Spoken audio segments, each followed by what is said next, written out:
सूप का लाई है ताहर दादा हो आधा लैला आधा भुलैला। सूप का लाई है ताहर दादा हो आधा लैला आधा भुलैला। पियरी आइल दियरी आइल तननी आइल सादा हो आधा लैला आधा भुलैला। सूप का लाई है तोहर दादा हो आधा लैला आधा भुलैला। सूप का लाई है तोहर दादा हो आधा लैला आधा भुलैला।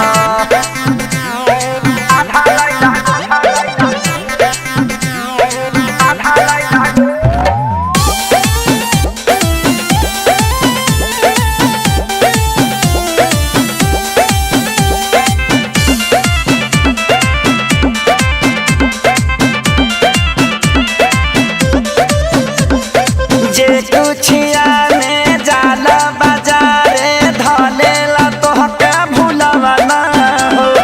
पूजा पाठ के हरिसलिए तू बुझेला खेलवा ना हो। जे कुछिया में जाला बाजारे धलेला तोहके भुलवा ना हो। पूजा पाठ के रसलिए तू बुझेला खेलवा ना हो। ऊख काट के लैता ता घट जाइत मर्यादा हो आधा लैला आधा भुलैला। कोसी का लै है तोहर दादा हो आधा लैला आधा भुलैला। कोसी का लै है तोहर दादा हो आधा लैला आधा भुलैला।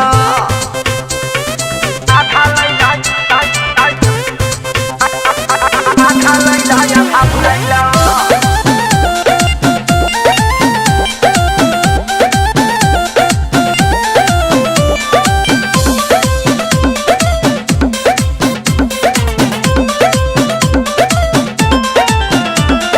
छठी मैया से विनती कर दोनों हाथ पसारी के।